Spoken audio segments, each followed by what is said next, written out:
Good morning, everyone, and welcome to today's webinar, What's New in Creo 9? My name is Carolina Hägg, and I will be your host for today's event. And presenting today will be Mikko Hinkanen, our Customer Success Manager here at PTC Vision. So, hello everyone, my name is Mikko Hinkanen and I will help today's presentation about what's new on Creo 9. So, welcome everyone from my behalf as well. So, let's go forward. So, today's agenda, we have 5 different subjects which we go through. First with the usability and productivity, then we go for design for economics. Then we have a bit of model-based definition and detailing, and then for some simulation content, and then at the end of the presentation there will be some additive and subtractive manufacturing parts. And let's go for the usability and productivity. First fun thing is that Creo Parametric has basically 2 new features. It's called divide surfaces and unify surfaces. What it enables us is to split the current CAD geometry surfaces so that you will get separate regions in there. Previously, we have had this kind of a functionality in Creo Simulate where you can make a surface regions, but that functionality hasn't been exposed to the Creo Parametric side of it. Now we can. So we can basically split surfaces so that we can reuse them in this, let's say, simulation, in the regenerative design, model-based definition, also for the geometry creation and ascending appearance. So, for example, on the right side picture, you have a tolerance, geometrical tolerance, which is limited only the left side or the right side of the piece. And it has been so far quite difficult to just limit the scope of the tolerancing just to the right or left half. And now you can do that. Let's have a small video on this one. So in here, what you can see is the new functionality, and you will just simply click the existing sketch or create one on the fly, and then click the surfaces to be split. Select the side of which is the the new feature, and as you can see, the color is now changing. On the other hand, if you have these pre-made sketches, you can use the existing functionalities like a sketch regions to select which loops do you want to keep, and then go and select the surfaces that you want to split. So this enables you to make markings, like for example, painting or limiting tolerances, or let's say, as you can see, the yellow fixture, maybe pointing out that these are the surfaces that you should touch or you shouldn't touch at all. And it makes it quite fast and easy to use. Then a bit further with the demo, we divide a bit more surfaces just to show you the functionality and that it exists. In here, we have just a horizontal line, and then you have an other a selection of the bodies. In here, you pick the top surface and use the shift key for the loop surfacing, and you are able to split the whole piece on the horizontal lane, which then enables you, of course, deciding which one a side you want to keep as a new surface, accept it, and have a new color in there. Then a bit forward with the video. As you can see, if you go for query selection, what you will have is the intent surfaces in there, which you can then pick. So basically all those splitted surfaces becomes one new intent surface, which is then easy to pick. Should your design intent change, you can then, these things will always update accordingly. And then we are using something in here. As you can see, those yellow geometry penetrates to the blue one. And what we do is the insert curve, which highlights the intersection volume between those two, then make a cutout so that basically you just subtract the jig away. And now the idea is that, okay, what we'll do next is to basically hide the piece the jig geometry, and then mark those areas where the jig is touching or tooling is touching with a different color. So what we have there is those intersect curves, which we have already selected, and then you pick with the surfaces basically all the solids in there, and then you just select that, okay, these will be new ones, and then we will keep a color for them. On the other hand, what we can also do is that you can use a reference feature to basically designate those surfaces that these are exactly the one that we want. So make a reference feature in there. As you can see, there's also an intent selection available for this split surfaces. And then again, we do some coloring using that reference feature. Bingo. And then at the end of this video, what we'll do is use divide surfaces feature to write some text to the side of the thing. And of course, you can just split the surfaces and make it available like that. Or then on the other hand, what we can do is make it a geometry to extrude or basically cut. And as you can see in there, we wrap the text around the piece. And then since you have that text as a curve, and then what you do is split divide surfaces. You have that curve in there already in place on the dialog. And now what we do is pick the corresponding surface, select the side if needed, and that's what you have in here. So even though it's kind of, how do I say, quite elementary to split the surfaces, but you can have quite many use cases for it. When it comes to regular modeling, model-based definition, simulation, or some other use you might come up with. So it's a kind of a, how would I say, new kind of a tool for your tool chest, so to speak. Then additional changes. What we have today is kind of a model tree changes, and first thing is the kind of quilt/body evaluation tree. And if you tick in here the automated snapshot kind of a functionality on, you will see that how your model is being built over the kind of feature history. And sometimes when your feature trees are very long, it starts to be quite tricky to know that, okay, which is the quilt that I use to merge on each one, and what is the outcome of it. And now when you click it, you will see that, okay, this was the original surface, and before it looked like that, and after merge it looked like that. So you will see kind of from the starting point of those. How did the surface look before the merge operation, for example? As you can see, those two cubes, and in here it's merged together, and in here it's merged to that bigger surface. So it makes it much easier to people to understand how the thing was modeled, on what order, how the features are kind of related to each other, and okay, if those are the kind of quilts and bodies, how do they relate on the corresponding features on the model tree? Where are they? Then there is an additional tree called design items tree. What we now support is a custom groups, where you can put a lot of things in there, like feature groups, patterns, and so forth. Then the basic model tree, we have new commands in there. If you click something, you can state, on the screen or under the model tree, you can state that, okay, I want to insert something, a feature, before or through the body/quilt. And it makes it much faster to access to the particular feature tree geometry. So kind of general handling of the things is getting a bit better nowadays. Then we move forward. Small kind of fun usability things. The sketcher, there's a new thing called auto scale first sketch. It means that when you sketch something on the sketch plane, of course the system will automatically make it fully dimensioned. But when you start altering the first or modifying the first dimension on that sketch, everything gets scaled based on the ratio between the original and the new kind of a dimension. And that kind of a scale most likely scale the sketch on the proper size. If you don't like to that kind of an upgrade, you can of course make the previous behavior existing using a Computer Pro option. Then what we have is a modernized project tool and the offset edge tool, and it means that the collectors has changed, and it's now there's a bit easier to understand that what did that big the kind of edge chain or from to or kind of a loops. How do you select stuff when it comes to projecting edges to the sketches?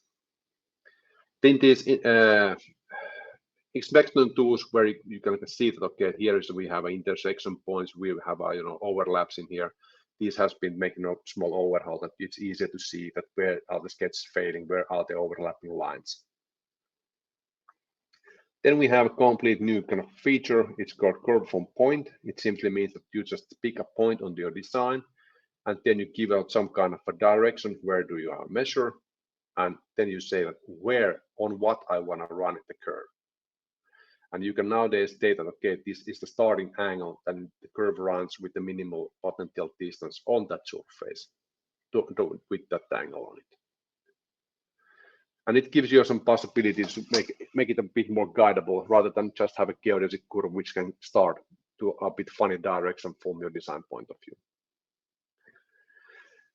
Then what has happened also is that the pattern functionality has now increased flexibility. What we can do is, for example, hole features, we can change types from the standard holes to the kind of a simple holes and back and forth. Also, the options required for the regeneration in here, we have this classical thing like we have a general pattern or identical pattern, and of course the generation time will go faster. And system nowadays tries to automatically detect if the identical is possible or not. It is such a way of how holes are computed. So general performance tuning in the Creo Parametric on that behalf. Then we jump directly to the surfacing side of it. So the style feature nowadays, where you are doing kind of aesthetically curves using a splines, we have a new kind of possibilities now to modify things and constrain things, and also we have a so-called acceleration control in here, which means that this is not tangentially continuous, it's not curvature continuous, it's a change of curvature kind of connected to the surroundings, which make kind of transitions between the pieces very, very smooth. And now you have new possibilities of tracking those points. Then we have a freestyle, which is kind of this subdivisional modeling.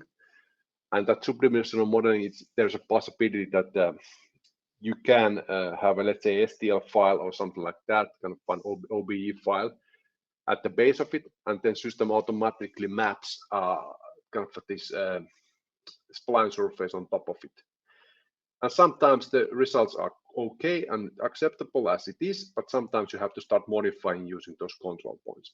But picking the individual control points can be a bit difficult sometimes. So we have introduced a brushes in there, which just simply means that you just click in here, kind of a brush user interface, let's say inflate or pull, and then you just hover over here with the left mouse button clicked on, and the system starts automatically kind of a paint on it, and so pull the surface as a whole rather than individual control points or edges. So it's kind of a new way to make that rapid, very, very smooth operator, make it kind of look very kind of a continuous curvature thing, rather than that it would have a small kind of a waviness in here. Another thing is that what we have is the mirror is now possible for the freestyle shapes. And that makes kind of very nice applications for the med device, where you might just have a left side of the let's say X-ray, which is now intact, but on the right side you might have some broken bones or stuff. So you can basically model everything on the left side, then mirror it out to the right side, and you will get your implants or whatever you might need. So now use cases in the med device on that. Then some general usability and productivity enhancements. We have enhanced our ECAD, import support, and nowadays the silk greens and the solder mask out there as well. Previously they were kind of non-existing. This just means that all the markings for your PCB plates are there on basically also the areas that will be covered with the protective pads are also in there. Then the small kind of a thing, but sometimes a bit annoying, has been that when you replace a component in assembly, let's say you want to replace a part with another part, yes, we can do that. But when the object type changes, like you want to replace the part with an assembly, it hasn't been possible so far.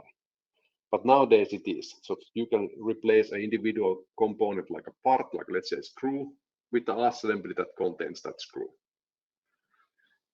Or another one. And the idea in there is that it will take care of all the kind of fun downstream and upstream kind of fun dependencies, including the drawings. Then we have some enhancements if you have missing components while you're retrieving your models, and you get a bit more information about what's missing and where. Then sometimes if you're doing some programming or let's say relation-driven things, you need a session IDs in your models. And nowadays you can show them in your MODELTREE rather than going to directly to relation dialog and trying to find them there.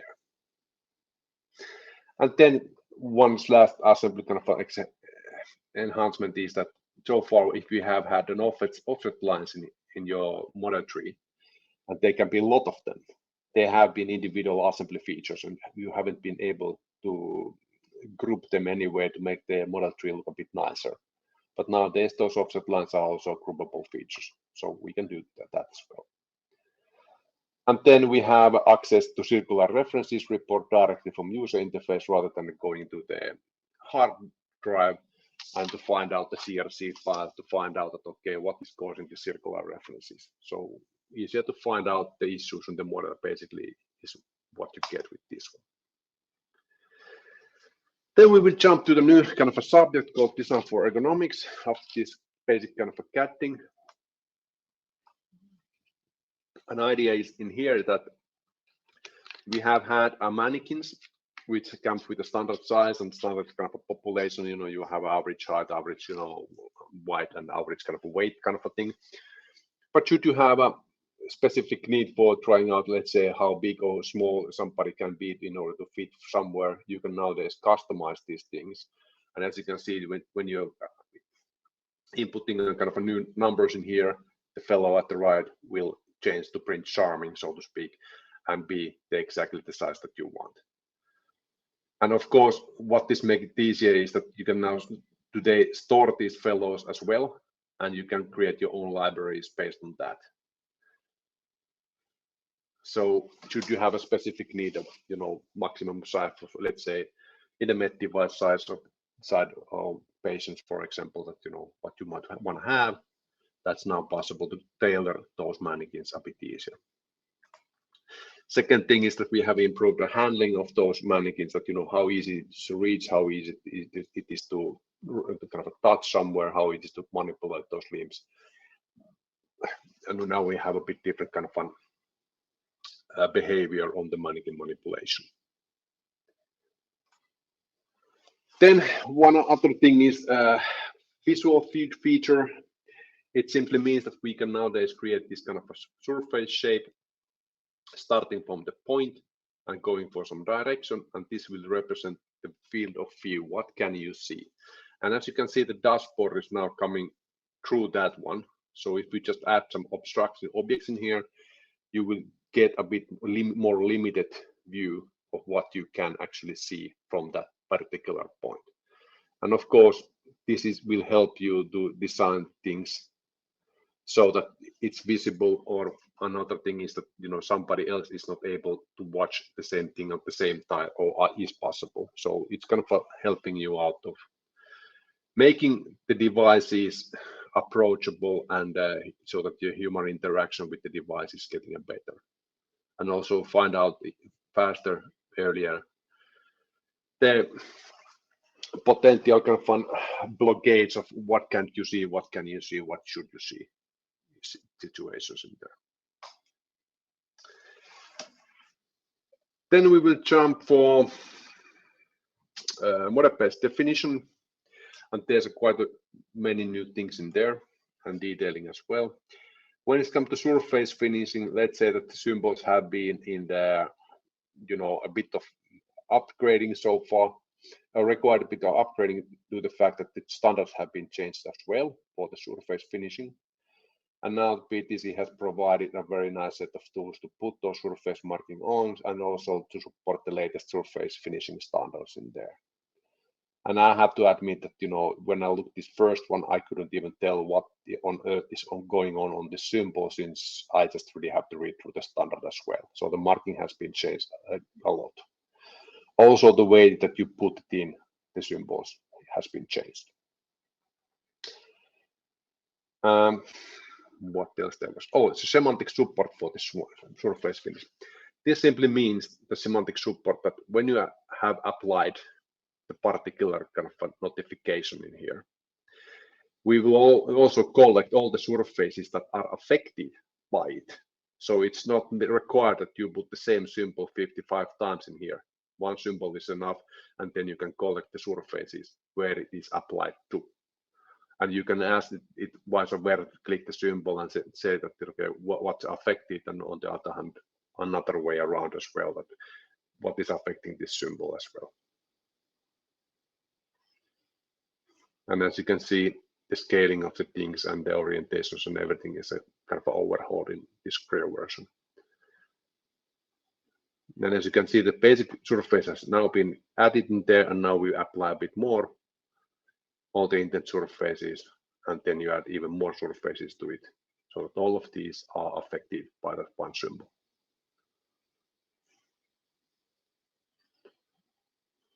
And then you go for asking, okay, what is affected, and you will get the visualization of it.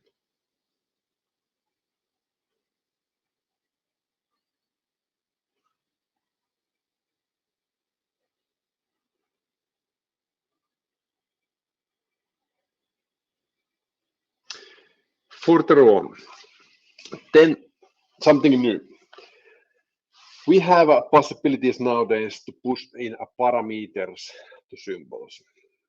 And why would we want to do that is that we can store this manufacturing process specific information on those parameters. And especially when it comes to weld symbols, then they are later on supported by a Winchell npm link, so that we can get let's say welding time or required, kind of a devices related information from that, so that we can design then our welding process a bit better and support that on the manufacturing kind of a process design. So you get kind of a direct information of how to weld, what to weld, and so forth, directly from the symbol to the Winchell.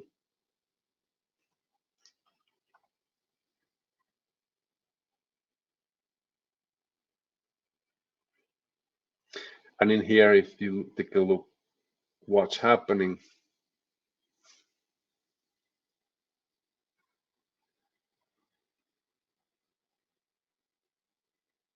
you will see that there's some parameters on the symbol, and yes, they are kind of pushed away. I'm sorry, now let's put the weld in there, and you will see the weld symbol, what is happening in here. I'm a bit too fast today. So first we make a fillet weld in there. You get the surface representation of it. You put the A dimension 0.1 inches, I think. And then if you take a look at what are the parameters for that particular weld, you will find out that A size or fillet weld leg size is in there, 0.1 inches. And should you want to go and change that, of course, the parameter information for that weld will change as well.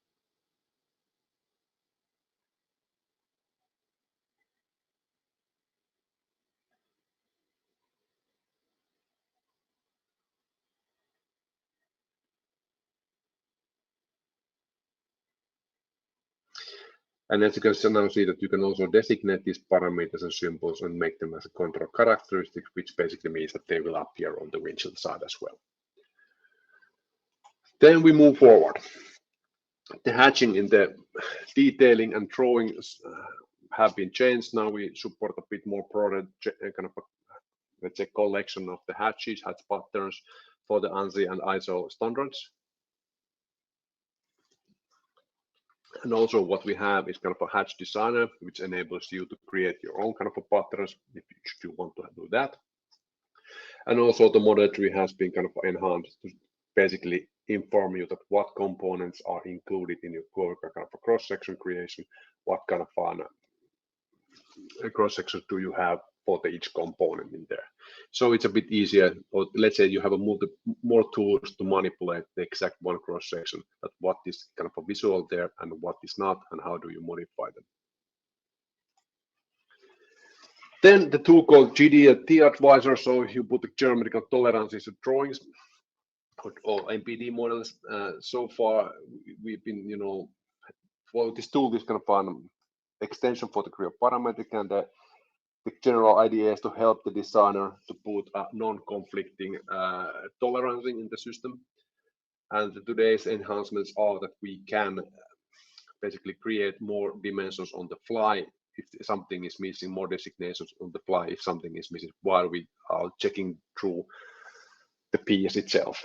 So basically this just helps to implement the MPD approach for the companies, so that when you create those dimensions and stuff, they are always coherent, so that there is no conflicting interest of them, and there's enough of tolerances and base elements and all that. So far the ability to create dimensions on the fly or tolerances have been missing in there, but now we support that as well. Then for simulation, and after that we go for manufacturing. So bear with me on these slides since we jump between the applications. Simulation in here, we'll go through multiple applications, 4 of them if I don't recall wrong. Idea is that, Creo ANSYS simulation, basically this is the applications that what we do for structural simulation. And what's new with the Creo 9 is that you have capability of creating mid-surfaces in there. So should you have a solid model at the beginning, now today you can create cells out of that.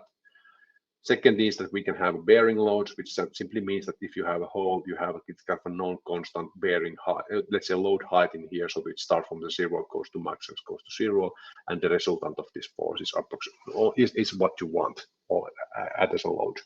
It gives you a bit more of a better idea about how to simulate kind of pin/holes connections. The new thing in here is inertial relief, which simply means that some mechanism kind of components like this can basically move in the space, kind of all the directions. So how do I constrain it? Well, one of the ideas is put it in the force balance and let acceleration field take care of the rest, basically. So it's kind of easier to create simulation for those a bit harder to constrain models, but of course it's not applicable for everything. And then general usability enhancement for the Creo 9 and the Creo ANSYS simulation is the copy paste, and you can use a number of cores, define how much do you want to use in the user interface. Previously it was quite well hidden in there. And also probe simulation and a bit easier and so forth. So it's kind of a general performance tuning, I would say, for the Creo ANSYS simulation, plus that mid-surface capabilities. Then we have Creo Simulation Live. And what's there is basically, what's the difference between that is that in here we compute in the GPU card, all the stresses and strains and deformations. And now what's come with Creo 9 is multiphysics. So you have capabilities giving out thermal stresses. So basically a temperature field, which is then causing temperature expansion, and that is driving the stresses of the piece. So you can have that as well. Contacts will come at the Creo 9 first maintenance release, basically. At the moment, in initial release, they are not yet there. Then we have a lattice feature support for fluids, which simply means that if you happen to have a heat exchanger like that, and you have this formula-driven kind of lattice in there, and this is generating you voids, we can today simulate that as a heat exchanger or just basically a flow regulating device. And of course, if you take a look at this, it takes a kind of a lot of meshing power to make it happen. So it's a bit harder to, has been a bit of a struggle to get these kind of thin-walled things in the fluid domains to be meshed properly, so that we don't get the flow directly through without observing the buffers in there at all. Then we have a third product called Creo Flow Analysis, and at the Creo 8, we had capabilities of just having a one project on per assembly. Now we have a multiple. On the other hand, we have tessellation improvements, which means that when you initially take the geometry, it will be tessellated. On top of that tessellation, we are making the mesh. Now we got some improvement in there to make sure that you get your mesh, you don't get any geometrical issues for that. And in here as well, we do support the lattice geometry in there. What's nice is the behavioral modeling integration, so that you can drive the model to simulate something, then get the results, and try to first of all find the optimum of something or make a parameter sweep that if I increase this kind of opening, what will happen to, let's say, fluid flow, or the, let's say, pressure drop over the system. You can get your graphs and try to find the optimum point of your design.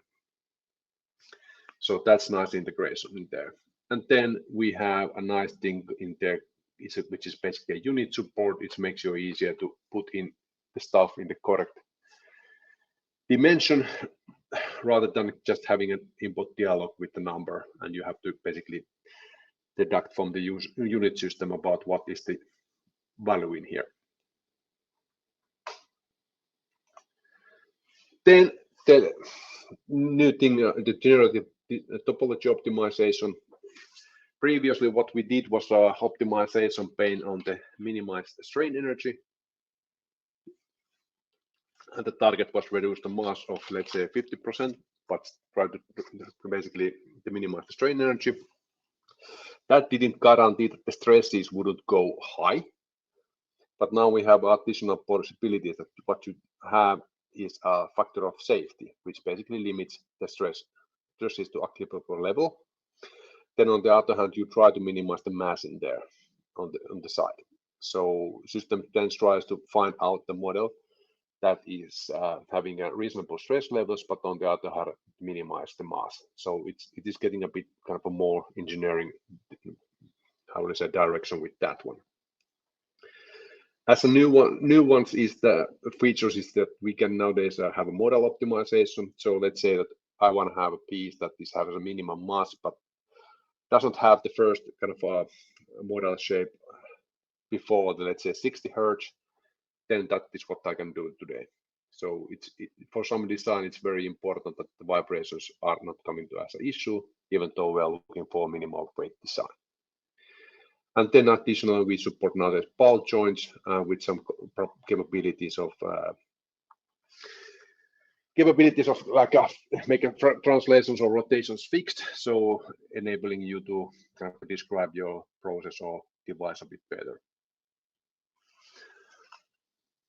Then we jump to the last subject or the area of the day, like additive and subtractive manufacturing.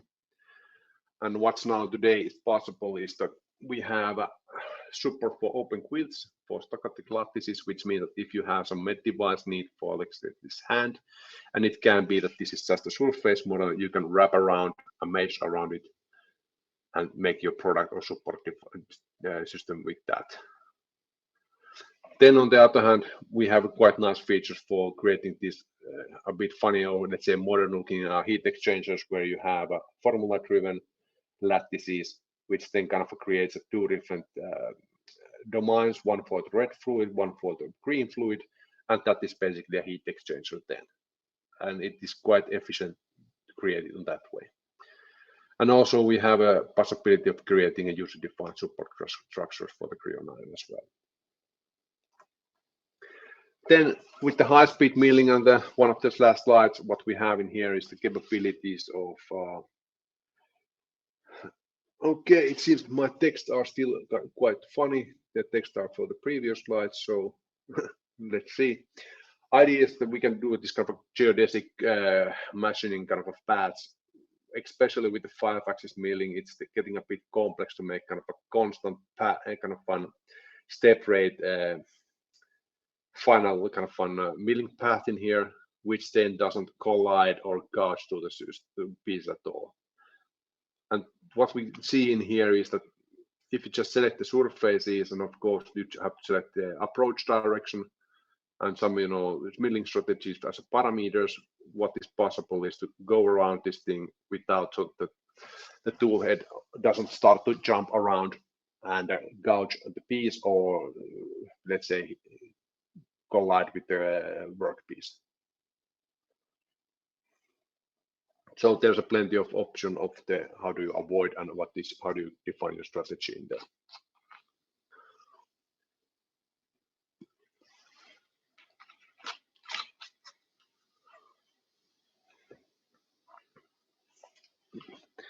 Shall we jump a bit forward with the slides? And as you can see, well, not that much maybe. We will go around the piece and gradually driving ourselves to that let's say cuttable metal. And of course, it depends on your work in progress model, what you have, how much will you cut at each slide. But with some softer materials, you can really do it like this. With some harder, you can't. But as you can see, the milling head is not really jumping back and forth. It tries to give you a pretty constant kind of angle while it's circling to the top of the piece.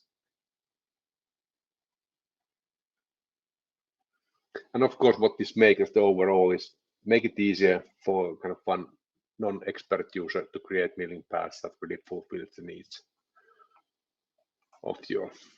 Then the one of the final thing is that nowadays we can color the tool path based on the feed rates.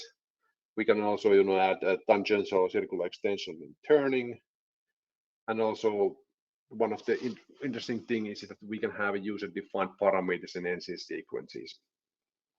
And what does it really mean is that if you have these, or you are basically limited to the existing commands or existing parameters while trying to push in some new information to your kind of facile data. And this basically gives you an capability of fine-tuning your post-processor so that you can have your own kind of a comments text or whatever that you might want to have, so that you can guide your post-processor to even more, to give out a bit better kind of fun building paths for yourself. Now I think it's time for Q&A sessions. Do we have some questions, Carolina? Yes, we do. We have a question here about field of view. Is the field of view only for the mannequin, or can it be used for other functions like a camera, for instance? Yeah, it's not mannequin-based thing, even though my PowerPoint slide had that driver head in there. It's not related to that. It's basically you give out any point you want and direction, and then you just basically let the feature work from there. Not mannequin related, you can work with camera as well. And basically any sensor, so to speak. Great. And then there was one question where where can I find out more about Creo 9?